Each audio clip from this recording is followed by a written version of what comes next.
Sejam bem-vindos ao meu canal. Inscrevam-se, deixe seu like e ative o sininho para mais notificações. Mais esperto que o diabo. Escrito por Napoleão Hill. Capítulo 9. Educação e religião. Isso é coisa profunda, Sua Majestade.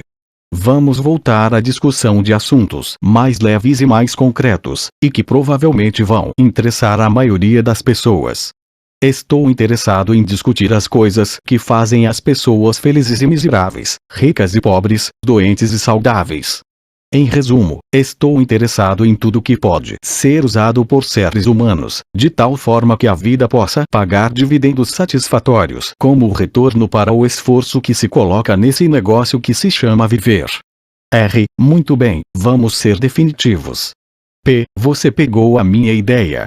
Sua Majestade tem uma tendência a divagar em detalhes abstratos que a maior parte das pessoas não consegue nem entender, nem usar na solução dos seus problemas. Poderia isso, de alguma maneira, ser um plano definido seu para responder às minhas questões utilizando-se de respostas indefinidas? Se esse é o seu plano, é um truque astuto, mas não funcionará.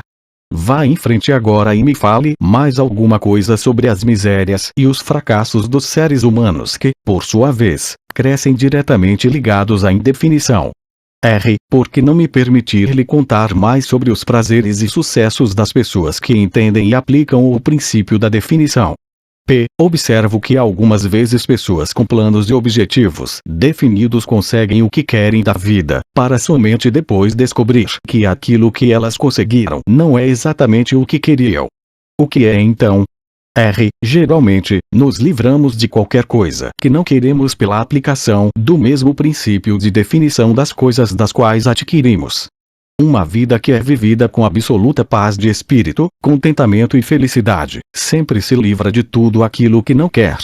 Qualquer um que se submete a coisas que não quer por um longo período, este sim é um alienado. E o que você tem a dizer sobre pessoas casadas que deixam de querer estar um com o outro?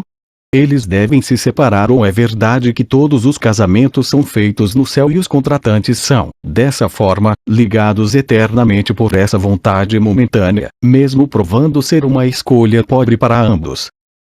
Primeiro, deixe-me corrigir esse velho ditado de que todos os casamentos são feitos no céu. Eu conheço alguns que são feitos do meu lado da cerca. Mentes que não se harmonizam jamais deveriam ser forçadas a permanecer juntas no casamento ou em qualquer tipo de relacionamento.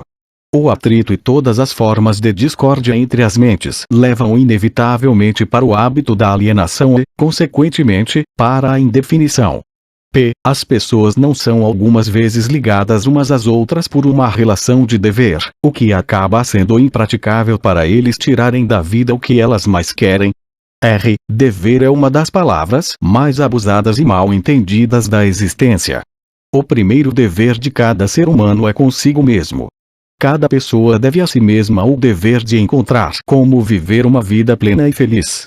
Além disso, se a pessoa possui tempo e energia extras e que não são necessárias para preencher os seus próprios desejos, ela deve assumir a responsabilidade de ajudar outros. Isso não é uma atitude egoísta, e egoísmo não é uma das principais causas do fracasso em se achar a felicidade. Mantenho exatamente a mesma frase que lhe disse antes, de que não existe maior dever do que aquele que devemos a nós mesmos. Uma criança não deve algo, no sentido de dever, aos seus pais, que lhe deram a vida e o sustento durante seus períodos de necessidade. De forma alguma. É exatamente o oposto. Os pais devem às suas crianças tudo o que eles podem dar a elas na forma de conhecimento. Além desse ponto, os pais normalmente mimam em vez de ajudar as suas crianças, tudo isso por um falso senso de dever que os faz satisfazer as suas crianças em vez de forçá-las a procurar e ganhar o conhecimento. Entendo o que você quer dizer. A sua teoria é de que o excesso de ajuda para os jovens os encoraja a se alienarem e se tornarem indefinidos em todas as coisas. Você, Majestade, acredita que a necessidade é um professor de grande sagacidade, que a derrota carrega consigo uma virtude equivalente e que presentes que não são merecidos, sejam de que naturezas forem, podem tornar-se uma maldição em vez de uma bênção. Isso está correto. R. Você conseguiu colocar a minha filosofia de forma perfeita. A minha crença não é teoria. É um fato. P. Então você não advoga a oração como um meio de alcançar fins desejáveis. R. Pelo contrário, advogo que a oração é poderosa, mas não o tipo de oração que consiste em palavras vazias, sem sentido e suplicantes. O tipo de oração contra a qual não tenho nenhuma força é a oração com um propósito definido. P. Eu nunca pensei na definição de propósito como sendo uma oração. Como ela pode ser?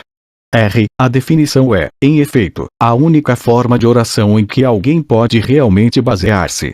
Ela, na verdade, posiciona a pessoa de forma que use o ritmo hipnótico para alcançar fins definidos, apropriando-se da grande fonte universal de inteligência infinita. Essa apropriação, no caso de você estar interessado, ocorre através da definição de propósito, persistentemente perseguida. P. Porque a maioria das orações falham. R. Elas não falham. Todas as orações trazem aquilo pelo qual se reza. P. Mas você disse que a definição de propósito é o único tipo de oração em que alguém pode se basear. Agora você diz que todas as orações trazem resultado. O que você quer dizer? R. Não há nada inconsistente com isso. A maioria das pessoas que reza recorre à oração somente após tudo ou mais ter falhado. Naturalmente, elas começam as suas orações com suas mentes cheias de medo de que as suas orações não serão atendidas. Bem, os medos então são realizados. A pessoa que começa uma oração com um propósito definido e fé inabalável de que vai alcançar o seu objetivo, coloca em ação as leis da natureza que transmutam os desejos dominantes de uma pessoa no seu equivalente físico. Isso é tudo o que se pode dizer sobre uma oração. Uma forma de oração negativa traz somente resultados negativos. A outra forma é positiva e traz resultados definidos e positivos. Poderia algo ser mais simples do que isso? As pessoas que se lamentam e imploram que Deus assuma a responsabilidade por todos os seus problemas e forneça todas as necessidades e luxúrias que a vida pode oferecer são na verdade muito preguiçosas para conseguir o que elas querem da vida e traduzir tudo isso como uma realidade física através do poder de suas próprias mentes. Quando você escuta uma pessoa rezando por algo que ela deveria conseguir com seus próprios esforços, você pode ter certeza de que você está escutando um alienado. A inteligência infinita favorece somente aqueles que entendem e adaptam-se às suas leis. Ela não faz discriminação por definição de um caráter excelente ou de uma personalidade agradável. Essas características ajudam as pessoas a negociarem o seu caminho através da vida de forma mais harmoniosa, mas a fonte com a qual a oração é respondida não é impressa com letras de ouro. A lei da natureza diz o seguinte: saiba o que você quer, adapte-se às minhas leis, e você com certeza o terá. P. Isso se harmoniza com os ensinamentos de Cristo. R. Perfeitamente. Isso também se harmoniza com os ensinamentos de todos os grandes filósofos. P. A sua teoria de definição está em harmonia com a filosofia dos homens da ciência? R. A definição é a maior diferença entre um cientista e um alienado. Através do princípio da definição de plano e propósito, o cientista força a natureza a revelar-lhe os seus mais profundos segredos. Foi através desses princípios que Edison descobriu o segredo da máquina falante, vitrola, a lâmpada elétrica incandescente e muitos outros benefícios para a espécie humana. P. Então eu entendo que a definição é o primeiro requisito para o sucesso em todo e qualquer empreendimento humano. Isso está correto. R. Exatamente. Qualquer coisa que ensine as pessoas a examinarem fatos e conectá-los a planos definidos através de um pensamento apurado vai dificultar a minha profissão. Se essa sede por conhecimento definido, que agora está se espalhando pelo mundo, mantiver-se assim, meu negócio ficará ameaçado dentro dos próximos séculos. Eu trunfo na ignorância, na superstição, na intolerância e no medo, mas não consigo manter-me de pé ante um conhecimento definido, propriamente organizado em planos definidos nas mentes das pessoas que pensam por si mesmas. P. Porque você não assume a onipotência e administra todos os trabalhos da sua própria maneira. R. Você pode também perguntar por que a porção negativa do elétron não toma conta da porção positiva e faz todo o trabalho. A resposta é que ambas as cargas, positiva e negativa da energia, são necessárias para a existência do elétron. Uma é balanceada igualmente contra a outra, e assim deve permanecer. E é dessa forma que ocorre a relação entre a onipotência e eu. Representamos as forças positivas e negativas de todo o sistema dos universos e estamos igualmente balanceados uma contra a outra. Se essa força de equilíbrio fosse modificada, mesmo que no ínfimo grau, todo o sistema dos universos se tornaria rapidamente reduzido a uma massa de matéria inerte. Agora você sabe por que eu não posso tomar conta de todo o show e simplesmente fazer tudo do meu jeito. Se o que você diz é verdade, você tem exatamente o mesmo poder que a onipotência possui. Isso é verdadeiro? Isso está correto. A minha oposição, a quem você chama onipotência, se expressa através das forças que você chama de boas, as forças positivas da natureza. Eu me expresso através de forças que você chama de más, as forças negativas da natureza. Tanto o bem quanto o mal são forças que devem coexistir na natureza. Uma é tão importante quanto a outra. Então a doutrina da predestinação é verdadeira. As pessoas nascem para o sucesso ou para o fracasso, para a miséria ou para a felicidade, para serem boas ou más, e elas nada têm a ver com isso e muito menos podem modificar as suas naturezas. É isso que você está afirmando. Enfaticamente, não. Cada ser humano possui uma ampla gama de escolhas, tanto para os seus pensamentos quanto para as suas ações. Cada ser humano pode usar o seu cérebro para a recepção e para a expressão de pensamentos positivos, ou pode usá-lo para expressar pensamentos negativos. A sua escolha nesse assunto tão importante molda toda a sua vida. Pelo que você disse, pude perceber que os seres humanos possuem mais liberdade de expressão do que você ou a sua oposição. Isso está correto. Sim, isso está correto. Tanto eu quanto a onipotência somos limitados por leis imutáveis da natureza. Nós não podemos nos expressar, seja de que maneira for, se não for em conformidade com essas leis. Então é verdade que o homem possui direitos e privilégios não disponíveis nem para a onipotência e nem para o diabo. Isso é a verdade. Sim, isso é verdade. Mas você também tem que acrescentar que o homem ainda não acordou totalmente para dar-se conta de sua força em potencial. O homem ainda se considera algo como uma poeira no vento, quando na realidade ele possui muito mais poder do que todas as criaturas vivas combinadas. A definição de propósito parece ser uma panaceia para todos os males do homem. Talvez não isso, mas você pode ter certeza de que ninguém se tornará autodeterminado sem a definição de propósito. Porque não ensinam para as crianças sobre a definição de propósito nas escolas. Pela razão de que não existe um plano definido ou propósito por trás de qualquer currículo escolar. As crianças são enviadas para a escola para ganhar um diploma escolar e aprender como memorizar, não para aprender o que elas realmente querem da vida. Qual o benefício de um diploma escolar, se não se consegue convertê-lo em realizações espirituais e materiais da vida? Eu sou somente o diabo e não um resolvedor de enigmas. Eu deduzo, por tudo que você diz, que nem as escolas e nem as igrejas preparam os jovens do mundo com um conhecimento prático de como funcionam suas próprias mentes. Existe alguma coisa de maior importância para um ser humano do que o entendimento das forças e circunstâncias que influenciam a sua própria mente? A única coisa de valor duradouro para qualquer ser humano é o conhecimento de como opera a sua própria mente. As igrejas não permitem que uma pessoa investigue e adentre para conhecer as potencialidades de sua própria mente, e as escolas tampouco reconhecem tais potencialidades. Você não está pegando um pouco pesado com as escolas e com as igrejas? Não, estou apenas as descrevendo como elas são, sem tendências ou preconceitos. As escolas e as igrejas não são seus piores inimigos. Os seus líderes podem pensar que são, mas eu só me impressiono com fatos. A verdade é esta, se é que você quer saber. As igrejas são meus aliados mais úteis e as escolas estão logo atrás. De que forma específica ou em termos gerais você faz essa afirmação? Da seguinte forma. Tanto as igrejas quanto as escolas me ajudam a converter as pessoas para o hábito da alienação.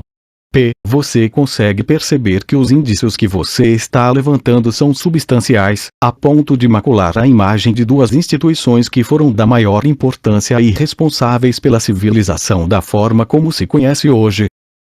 Se me dou conta. Minha nossa, eu me regozijo com isso. Se as escolas e as igrejas tivessem ensinado as pessoas a pensarem por si mesmas, onde eu estaria agora? Essa confissão sua desiludirá milhões de pessoas cuja única esperança de salvação está nas suas igrejas. Isso não é algo cruel para fazer com elas. Não seria muito melhor para a maioria das pessoas viver na ignorância desse fato do que saber a verdade sobre você? O que você quer dizer com o termo salvação? Do que na verdade as pessoas estão sendo salvas. A única forma de salvação duradoura que realmente é válida para qualquer ser humano é aquela que vem do reconhecimento do poder de sua própria mente. Ignorância e medo são os únicos inimigos dos quais os homens necessitam salvação. Você parece não considerar nada como sagrado. Você está errado. Mantenho como sagrada a única coisa que eu considero meu mestre, a única coisa da qual tenho medo. E o que é isso que você teme? O poder do pensamento independente amparado pela definição de propósito. Então você não possui muitas pessoas para temer? Somente 2 de cada 100, para ser mais exato. As outras todas eu controlo. Vamos dar um tempo para as igrejas e voltar para as escolas. A sua confissão mostrou claramente que você próspera e se perpetua de uma geração para outra utilizando o truque de tomar conta das mentes das crianças antes que elas tenham a chance de usar os seus próprios intelectos. Desejo saber o que está errado com o sistema escolar que permite que o diabo controle tantas pessoas. Desejo saber também o que pode ser feito para estabelecer um sistema de ensino que garantirá a oportunidade de aprendizado para todas as crianças, primeiro de que elas possuem mentes, segundo de que forma elas podem usar as suas mentes para trazer liberdade espiritual e econômica para suas vidas. Estou colocando essa questão de forma suficientemente definida, considerando que você tem salientado a importância da definição de propósito. Estou aqui para alertá-lo de que a sua resposta para minha questão deve ser definida. Espere um momento enquanto eu respiro. Você me deu uma ordem e tanto. E parece estranho que você tenha vindo para o diabo para aprender como viver. Eu penso que você deveria visitar a minha oposição. Por que você não vai? Sua Majestade, quem está sendo inquirido aqui é você, não eu. Quero a verdade e não estou preocupado pela fonte através da qual vou tê-la. Existe algo radicalmente errado com o sistema de educação, sistema tal que tem nos fornecido um balancete da vida que nos mostra que estamos vulneravelmente no vermelho, sempre na esperança de entrar para o caminho da autodeterminação, tal como se fôssemos animais perdidos numa selva. Quero saber 2 coisas sobre esse sistema. Primeiro, qual a maior fraqueza do sistema? Segundo, como pode essa fraqueza ser eliminada? A bola está com você novamente. Por favor, permaneça focado na questão e pare de tentar me desfocar para questões abstratas. Isso é ser definido, não é?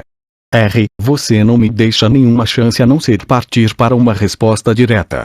Para começar, o sistema de ensino parte de um ângulo educacional errado. O sistema escolar esforça-se para ensinar as crianças a memorizar fatos, em vez de ensiná-los como usar as suas próprias mentes. É somente isso que está errado com o sistema. Não, esse é apenas o começo. Outra grande fraqueza do sistema escolar é que ele não estabelece na mente das crianças nem a importância da definição de propósito e nem tenta ensinar aos jovens como serem definidos sobre qualquer coisa. O maior objetivo de toda escola é forçar os estudantes a abarrotar as suas memórias com fatos, em vez de ensiná-los como organizar e fazer um uso prático desses fatos. Esse sistema de acumulação da memória faz com que a atenção dos estudantes seja centrada apenas em ganhar créditos e boas notas, mas deixa de lado a questão mais importante, que seria a do uso desse conhecimento nos assuntos práticos da vida. Esse sistema gradua estudantes e forma diplomados, cujas mentes estão vazias de autodeterminação.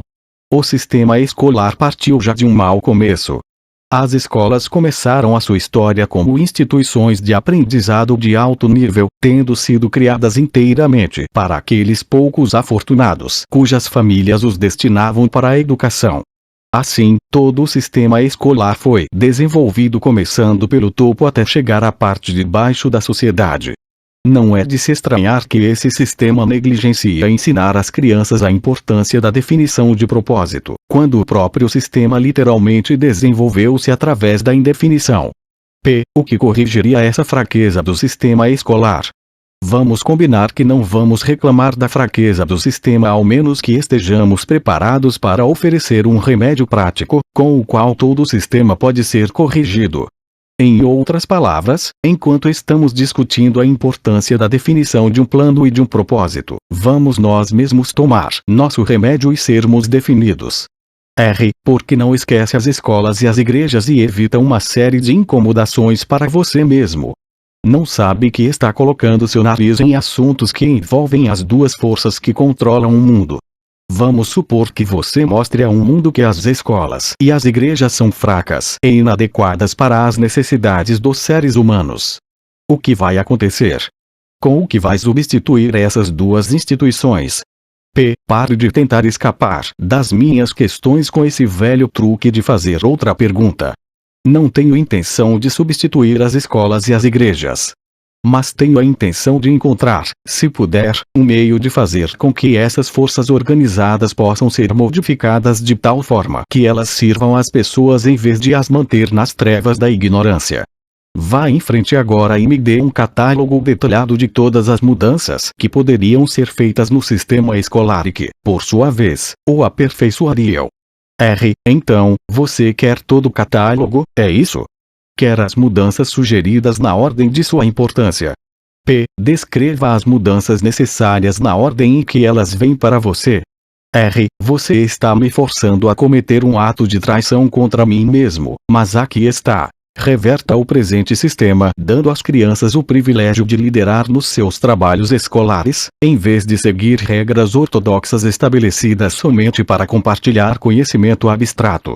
Deixe os instrutores servirem como estudantes e deixe os estudantes servirem como instrutores. Tanto quanto possível, organize todos os trabalhos das escolas em métodos definidos através dos quais os estudantes possam aprender fazendo e direcione o trabalho da classe de tal forma que todo estudante esteja engajado em alguma forma de trabalho prático, conectado com os problemas diários da vida. As ideias são o começo de todas as realizações humanas. Ensine todos os estudantes como reconhecer ideias práticas, que podem ser de grande benefício para ajudá-los a adquirir o que quer que seja que a vida exija deles.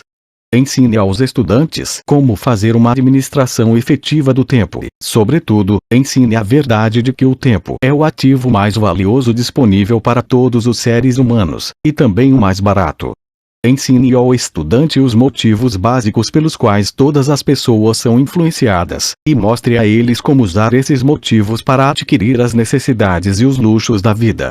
Ensine às crianças o que comer, o quanto comer, e qual a relação existente entre uma boa alimentação e um corpo saudável.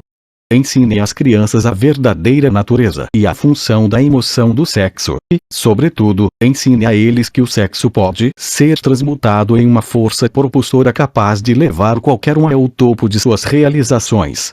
Ensine às crianças a importância de serem definitivas em todas as coisas, começando com a escolha de um grande propósito definido para a vida.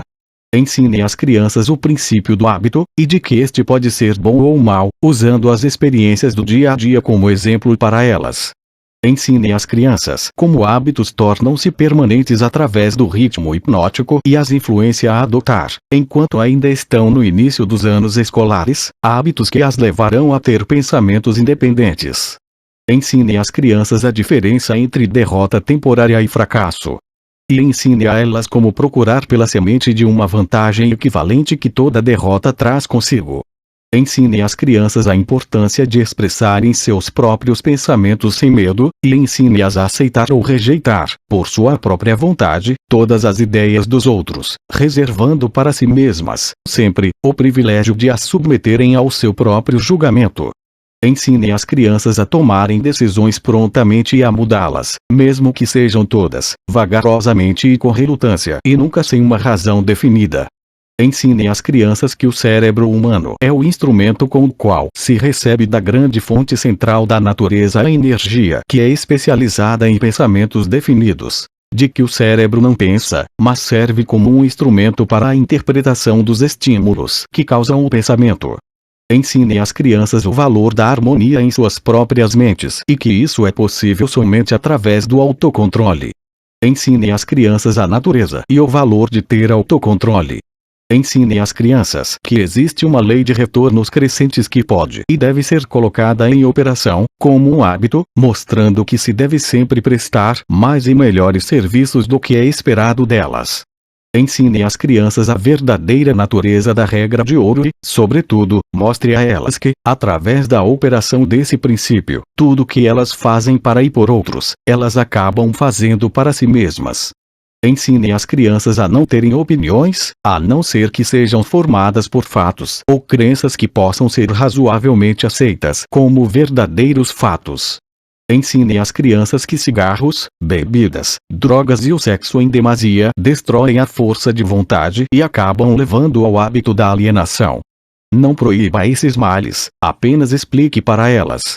Ensine às crianças sobre o perigo de acreditar em qualquer coisa meramente porque os seus pais, os seus instrutores religiosos ou qualquer outra pessoa tenha dito para fazê-lo. Ensine as crianças a encararem fatos, sejam eles agradáveis ou desagradáveis, sem recorrer a subterfúgios ou sem oferecer-lhes álibis. Ensine as crianças a encorajarem o uso do seu sexto sentido, através do qual as ideias apresentam-se em suas mentes de fontes desconhecidas, e a examinar tais ideias cuidadosamente. Ensine às crianças a importância da lei da compensação, tal como foi interpretada por Ralph Waldo Emerson, e mostre a elas como essa lei trabalha nos eventos do dia a dia, mesmo nos menores. Ensine às crianças que a definição de propósito, amparada por planos definidos persistentemente e continuamente aplicados, é a forma mais eficaz de oração disponível para os seres humanos. Ensine às crianças que o espaço que elas ocupam no mundo é medido pela qualidade e pela quantidade de serviço útil que elas prestam para o mundo. Ensine às crianças que não existe nenhum problema que não tenha uma solução apropriada, e que a solução, na maior parte das vezes, pode ser encontrada nas circunstâncias que criaram o problema. Ensine às crianças que as suas únicas limitações reais são aquelas impostas por si mesmas ou que elas permitem que outros estabeleçam em suas próprias mentes. Ensine a elas que tudo que um homem pode conceber e acreditar ele pode alcançar. Ensine às crianças que todas as escolas e todos os livros de textos são elementos essenciais que podem ser úteis no desenvolvimento de suas mentes, mas que a única escola de real valor é a grande universidade da vida, onde se tem o privilégio de aprender pela experiência. Ensine as crianças a serem verdadeiras consigo mesmas em todos os momentos e, considerando-se que elas não podem satisfazer a todos, elas devem ter sempre em mente que precisam satisfazer-se a si mesmas. Essa é uma lista imponente, mas me parece óbvio pelo fato de que ela ignora praticamente todas as matérias que agora são ensinadas nas escolas. Era essa a intenção? Sim. Você me pediu uma lista de mudanças sugeridas no currículo escolar, as quais beneficiariam as crianças. Foi isso que eu lhe dei.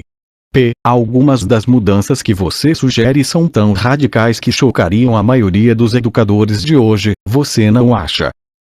A maioria dos educadores de hoje necessita desse choque. Um bom choque normalmente ajuda o cérebro que se atrofiou pelo hábito. As mudanças que você sugere para as escolas dariam imunidade às crianças contra o hábito da alienação. Sim, esse seria um dos resultados que as mudanças trariam, mas existem outros também.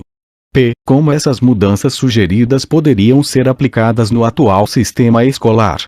Você sabe, é claro, que é tão difícil programar uma nova ideia no cérebro de um professor quanto é fazer com que um líder religioso modifique a religião de tal forma que ela possa ajudar as pessoas a angariar mais da vida. R. A maneira mais certa e mais rápida para forçar a aplicação dessas ideias práticas no sistema escolar é, primeiro, introduzi-las através de escolas privadas e estabelecer uma exigência para o uso nas escolas públicas, de tal forma que os administradores dessas escolas sintam-se compelidos a empregá-las. P. Deveriam ser feitas outras mudanças no sistema das escolas. R. Sim, muitas. Entre outras mudanças necessárias em todos os programas escolares está o acréscimo de um curso completo de treinamento de psicologia de negociação entre as pessoas. Todas as crianças deveriam ser ensinadas na arte da venda e da persuasão, aprendendo meios de diminuir o atrito nas relações humanas através da vida. Toda a escola deveria ensinar os princípios de realização individual através dos quais se pode obter uma posição de independência financeira. As classes deveriam ser abolidas também. Elas deveriam ser substituídas pela mesa redonda ou pelo sistema de conferência, tais quais os homens de negócios empregam. Todos os estudantes deveriam receber instruções individuais e serem guiados em conexão com matérias que não podem ser ensinadas apropriadamente em grupos. Toda a escola deveria ter um grupo auxiliar de instrutores, consistindo de homens de negócios, cientistas, artistas, engenheiros, jornalistas. Cada qual compartilharia com todos os estudantes um conhecimento prático da sua própria profissão, negócio ou ocupação.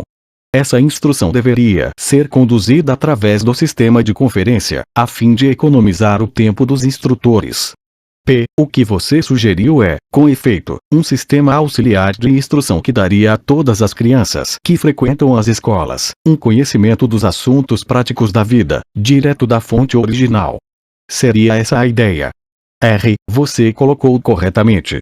P. Vamos esquecer um pouco o sistema escolar por agora e vamos voltar para as igrejas por um momento. Toda a minha vida ouvi clérigos pregando contra o pecado e advertindo pecadores a ficarem atentos e se arrependerem, pois essa seria a única maneira de serem salvos. Mas nunca ouvi nenhum deles me dizer o que realmente é um pecado. Você me daria alguma luz nessa questão? R. Pecado é qualquer coisa que alguém faça ou pense que cause infelicidade para si mesmo ou para os outros.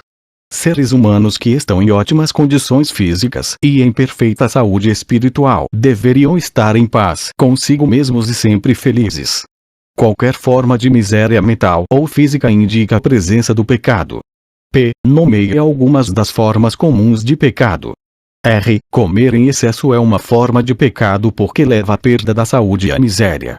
O excesso de sexo é um pecado porque quebra a força de vontade da pessoa e a leva para o hábito da alienação. Permitir que a mente seja dominada por pensamentos negativos da inveja, ganância, medo, ódio, intolerância, vaidade, autopiedade ou desencorajamento é uma forma de pecado, porque esses estados mentais levam para o hábito da alienação. Enganar, mentir e roubar também são pecados, porque esses hábitos destroem o autorrespeito, submetem a consciência e levam à infelicidade.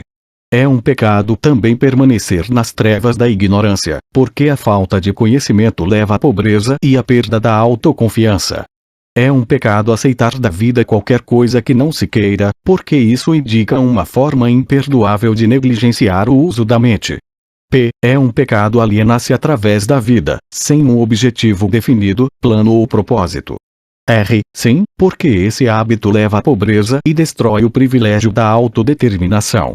Ele também priva uma pessoa do privilégio de usar a sua própria mente como um meio de contato com a inteligência infinita. P. Você é o inspirador-chefe do pecado. R. Sim. O meu negócio, como eu já disse, é ganhar o controle das mentes das pessoas de todos os meios possíveis. P. Você consegue controlar a mente de uma pessoa que não comete pecados. R. Não consigo, porque essa pessoa nunca permite que sua mente seja dominada por qualquer forma de pensamento negativo. Não consigo entrar na mente de quem não peca, muito menos controlá-la. P. Quais são as formas mais comuns e mais destrutivas de todos os pecados? R. Medo e ignorância. P. Você não tem mais nada para acrescentar à lista. R. Nada mais a acrescentar. P. O que é a fé? R é um estado da mente onde se reconhece e se utiliza o poder do pensamento positivo, como um meio pelo qual se contata e se chega à fonte central da inteligência universal. P, em outras palavras, a fé é a ausência de todas as formas de pensamento negativo. Seria essa a ideia? R, sim, essa é outra forma de descrevê-la. P, um alienado possui capacidade de usar a fé. R, ele pode ter a capacidade de usar, mas não utiliza. Todo mundo tem a força potencial para limpar a sua mente de todos os pensamentos negativos, e dessa forma utilizar-se do poder da fé. P, colocando de outra forma, a fé é a definição de propósito amparada pela crença na obtenção do objetivo desse propósito. Isso está correto. R, essa é a ideia, exatamente.